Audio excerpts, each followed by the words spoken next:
Hello everybody, I'm George from Ireland, looking west on the first floor of the Eiffel Tower. My sneeze turned off my last video. It turns off unaccountably sometimes. There you can see in the middle of the Seine, Île des Cygnes, as in the island of swans. So the first floor has got quite a few exhibitions here. Obviously more floor space, not so crowded. Some people don't even bother the first floor. You can walk up to the first floor and take a lift to the second floor, and then another lift to the third floor. Third is as high as you can go. Third is the summit. There are some antennae above that. So over 1,600 steps to the summit. You can only take the steps in an emergency. They had to evacuate.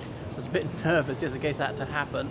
And they even had some civil defense guys going there for a woman who was almost fainting when I saw her. So they are aware of these emergencies, people who just to get a bit frightened when they get up top. So, and this nearest bridge, just at the foot of that, is the Japanese Cultural Centre, the Australian Embassy and so on. At the base of the Eiffel Tower is the Azerbaijani Embassy. So we're looking south now, and you can see how the hills taper up just a bit south of the city. You can see some very fine blocks of flats around here. Almost everybody's got a balcony. So usually these things are sympathetic to the buildings around them.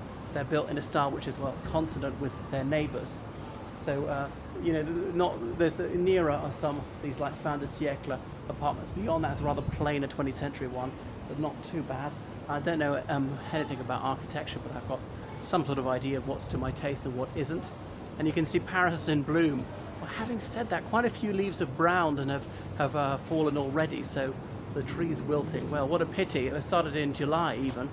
And here we are at Le Champ de Mars again, which is obviously dead straight lined up with the Eiffel Tower. I don't know what that building is at the base. Then you can see the Golden Dome of Les Invalides, which I mentioned before, was a retirement home for army officers who were invalided out of military service, built under Louis XIV. The Royal Hospital Chelsea is built in imitation of that, not architectural imitation, but the same idea. But although the Royal Hospital Chelsea is for all ranks. Okay, so you can't see the Seine from this angle. And there's another dome building in the background. I don't know what that one is actually. So you get some sort of idea what it is to be here. And there are various exhibitions about what has gone on the Eiffel Tower, people doing tightrope walks between it. It's featured in so many films. It's part of the establishing shots of Paris, absolutely iconic, so immediately associated with La Belle France. Now, I can tell you La France Profonde is rather different from the capital. Just some dusty old square with a few obese old men playing boule whilst sipping their Merlot, and one cafe with extremely slow service, or bistrot, despite the name bistrot, serving confit de canard, which comes out not quite cooked, merely wounded. Anyway, then you can see it's clearer on the horizon, out in relief, Basilique Sacré-Cœur, as in Basilica of the Sacred Heart. The heart of some king or other's there, because of course basilique is from the Greek basilica, as in royal one, and there's that's at Montmartre, just to the north of the city centre, which was quite a raffish area for a long time. And there was a church built there in the 1880s, because in the Commune of Paris in late 1871 into 1870 to 1871, the communards, or these proto-communists, took over, and then the French government, which is more like middle class and capitalist, was fighting against them, finally managed to defeat them. And Montmartre was a hotbed of socialist and communist activity. So thousands of them were executed, others sent to them Guyana, where they toiled in appalling conditions. Penal servitude for life. Many of them succumbed to tropical diseases within short order. That's where the unfortunate Dreyfus was later incarcerated for a treason he didn't commit, that Esterhazy committed.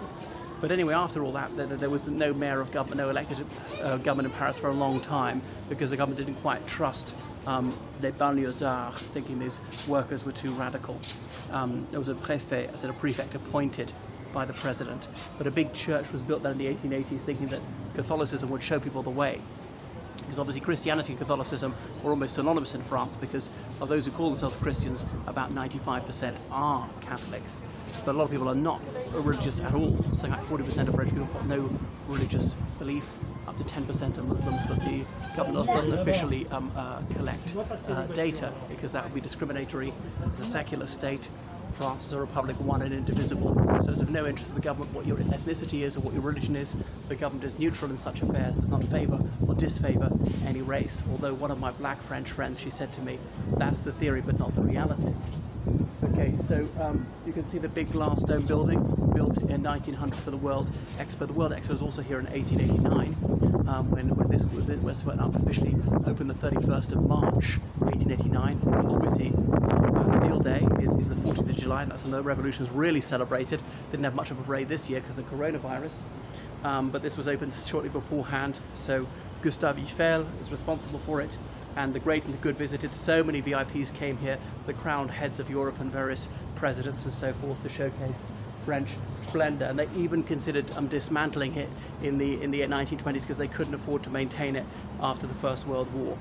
Okay, so almost back to where we started. So some images of the Eiffel Tower. I hope you can see them. Artistic depictions of it. So it's a symbol of France, as they're saying, this structure. What do you think of it? And then the focal point of so many celebrations, fireworks and so on. Over 10,000 light bulbs needed to illuminate it. And the huge flag was unfurled at its unveiling. And Gustave Eiffel said only the French flag needs a flagpole 300 meters tall. And then look at some of the films which have featured it. You know, just about every film around Paris you can think of. There's an American Paris, 1951. George Gershwin wrote it based on his experiences here in the 1920s. But really, it's quite fanciful. And and there was very little traffic in those days. A wonderful song and dance routine and some Champs-Élysées cabaret part of that. But there was very little traffic. 1951, not people could afford cars. You'd never guess they were fighting this horrific war in Indochina to try and retain control at this time. And it was very far-fetched, these little French children following the protagonist around, asking the American to teach them English. He's an American soldier who's stayed on after the war. That's the premise of the film. Now, as I can tell you, from even recent years, even now French children don't really want to learn English. They certainly didn't want to learn it in 1951. My first time here was 1987, I remember. I was here as a babe in arms, and almost nobody spoke English. Quite a few people do now. But in the 50s, they certainly would not have been keen. They really thought English was at parity with French. English wasn't the world language, so a lot of them are gloriously monoglot. It has changed, which is kind of a pity. It was good to force us to learn French in the old days. So there you see, looking up, what it's like if you collapse. Okay, that's enough from me. So I'm going to say goodbye from the first floor of the Eiffel Tower. Must come here yourself. It really is such a unique experience. I think Burj Khalifa doesn't quite compare because you have such magnificent architecture and such resplendent landscape which surrounds the place, and the environs of even the base of the Eiffel Tower are utterly remarkable in themselves. So please follow me on Instagram, on Twitter, and Facebook. Thank you so much for your donations. I need those to keep going. Thank you. The lady from Florida gave me $100 the other day, and I do online lessons in history, geography, religious studies, French, politics, English literature, English language. English as a foreign language. I translate from French, Spanish, German, Romanian, and Russian, and Italian. And I'll help you with your essay, your dissertation, elocution, things of that nature, your personal statement, resume, editing documents. And I'm a tour guide in Londinium. Could be Paris now too, by the looks of things. Okay, and so this is what it's like looking in the very center. This artificial lake down there. You have to pass a sort of air pass security to get even near here. There is some sort of glass floor I've not found. You can walk on the glass floor really high and look directly down. So you've got an idea what it is to come to the Eiffel Tower now. Oh yeah, this is the glass floor. Don't quite trust it myself. So you can look directly down underneath you. Okay, everybody, goodbye. So make sure you subscribe, and tell all your friends and neighbours about George from Ireland. Okay, toodle pip then.